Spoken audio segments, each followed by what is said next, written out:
Welcome to our workshop.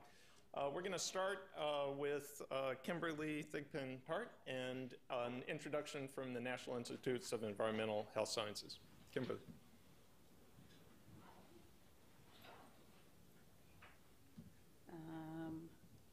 And immediate technical difficulties. I'm hitting the screen. Excellent. Okay. And how do we get to presenter mode? Sorry. Okay. Can I see my notes? Can I see my notes on here? Presenter mode? If not. You did ask that question. I did, but if we'll see. So before I get started, I'll apologize for my voice. This is actually week 3. Like most of the South, spring came about the first week of February in North Carolina, and the pollen came with it. And so this year, I'm having a really fun reaction to that. So I apologize. It's ongoing, although it doesn't feel like spring today. But I think it's supposed to be back up like near the 80s by the end of the week. So, you know, but they say there's no, anyway. All right. No, I can't. There's still coming? Not coming. Okay. Can we have slides? Okay. No notes, but we can have slides. So, okay. Well, good morning. My name is Kimberly Thigpen-Tart. I am in the Office of Policy Planning and Evaluation at the National Institute of Environmental Health Sciences, which is the sponsor for the Standing Committee. So I want to welcome you all to today's workshop. For the few of you in the audience or online watching who may not know about the Institute, take just a few minutes. We are one of the 27 institutes and centers of the National Institutes of Health. We are located in North Carolina, not in Bethesda. We have a variety of programs, including intramural, extramural, and clinical research. We provide leadership, housing, and most of the funding for the National Toxicology Program. And I see our director back there somewhere.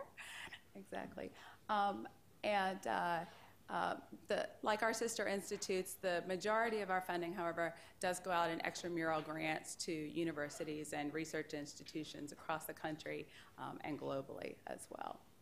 Unlike our NIH sister institutes, we are not focused on a specific organ system or disease, but rather far more broadly on the understanding the causes and therefore how to prevent disease and promote public health.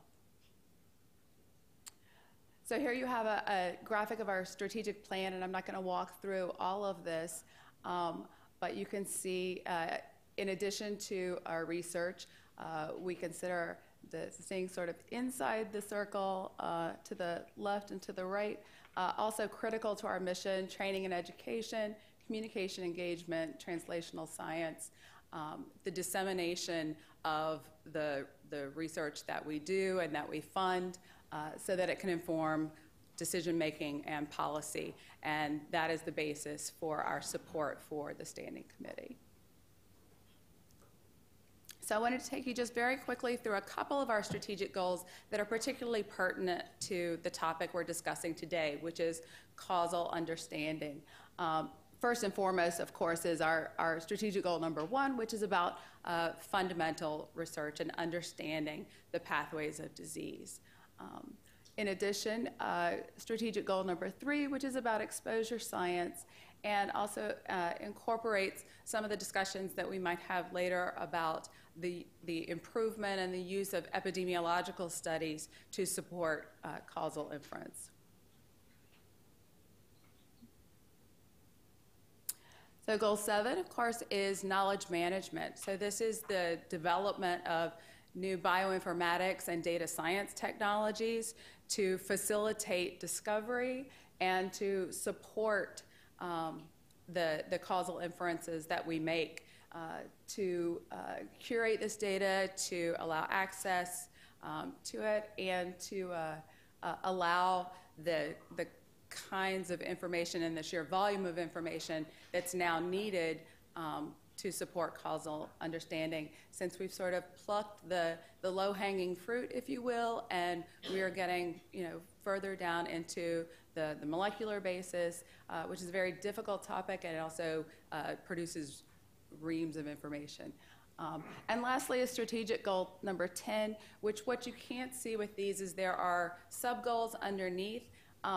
This goal, I would argue, although it stresses economic impact of policies, is also really about the value of information, which is, as we're talking today about causal understanding, I think we're in a time where more than ever, science in general, and particularly environmental health science, because of some of the issues related to causal understanding, is really under more scrutiny than ever before. And so it's really important that we be able to demonstrate both the credibility of the information and logical and reasonable pathways, and then also ultimately the value of that information for protecting health, and also for that it makes economic sense to do so. So I'm very excited. Clearly, I hope I've demonstrated that this workshop is well within the wheelhouse of what the NIEHS considers most important, and I thank you for being here and your participation, and I look forward to the discussions.